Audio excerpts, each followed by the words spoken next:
अस्सलाम वालेकुम। कतलियाँ जब भी बनाएं कढ़ाई में बनाएं, क्योंकि कढ़ाई में आप इसको जब भी बनाएंगे तो बिल्कुल चिकन कढ़ाई जैसे जायका आपको मिलेगा। बहुत ही मज़ेदार, बहुत ही यम्मी सी ये कतलियाँ बन के तैयार होती हैं। अगर आपने इस तरीके से एक बार बनाया तो आप बार बार इसी रेसिपी को फॉलो करते हुए बनाएंगे, क्योंकि ये आपकी फैमिली में बहुत ही मशहूर और ज़बरदस्त पसंद की जाएगी। चलिए, आप देख सकते हैं लुक वाइज किस कदर ज़बरदस्त और बेहतरीन सी ये बनी है। चलें जी, स्टार्ट करते हैं। Cook with Nazir Rihan channel में आपको हम बता रहे हैं आज मज़ेदार सी कतलियाँ बनाना बहुत ही इजी झटपट तरीके से।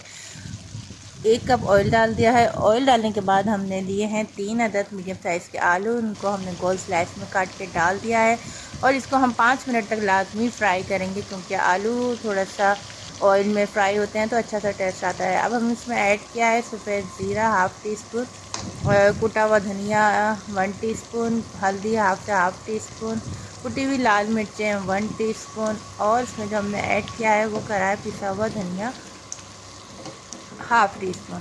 अब इन सारी चीज़ों को अच्छे से डाल के हम 5 मिनट तक थोड़ा सा मिक्स करेंगे, ताकि इस मसालों का फ्लेवर बहुत अच्छे से कतलियों में बैठ जाए। अब ये इसमें जो हम ऐड करेंगे वो करेंगे कलौंजी, राई और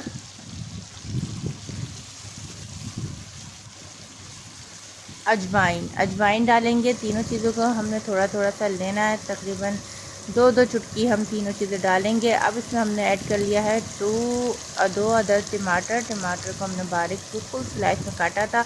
अब वो डाल दिया है, क्योंकि बारीक से टमाटर डालने का जो एक ट्रिक है वो ये है, क्योंकि हमारे टमाटर बहुत अच्छे से घुल जाते हैं और बहुत अच्छा सा फ्लेवर आता है। ठीक है जी, हमने बहुत अच्छे से इसको फ्राई कर लिया है।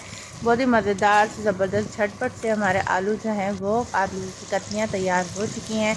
चलिए जी, अब हम इसको निकाल देते हैं। और रेसिपी अच्छी लगी तो लाजमी फॉलो कीजिएगा, चैनल को लाइक कीजिएगा और अपने फ्रेंड्स एंड फैमिली मेम्बर में भी शेयर कीजिएगा।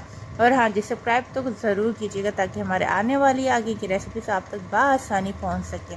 ये बहुत ही मज़ेदार सी कतलियाँ हैं। आलू के पराठे के साथ खाइए, सुबह नाश्ते में खाइए, और चाहें तो आप इसको पूरी के साथ भी खा सकते हैं। एक बार इसको लाजमी ट्राई कीजिएगा। इसमें मैंने ना कोई दही डाला है, कोई ना लीमू डाला है। लीमू एक साइड में ज़रूर रखा है, अगर आप वो खट्टा खाना चाहें तो खा सकते हैं। चलें जी, रेसिपी अच्छी लगे तो लाजमी कमेंट बहुत अच्छा सा कर दीजिएगा। मिलते हैं आपसे मज़ीद रेसिपीज़ के साथ, और अपना बहुत सा ख्याल रखिएगा। फ़ी अमान अल्लाह। अल्लाह हाफिज़।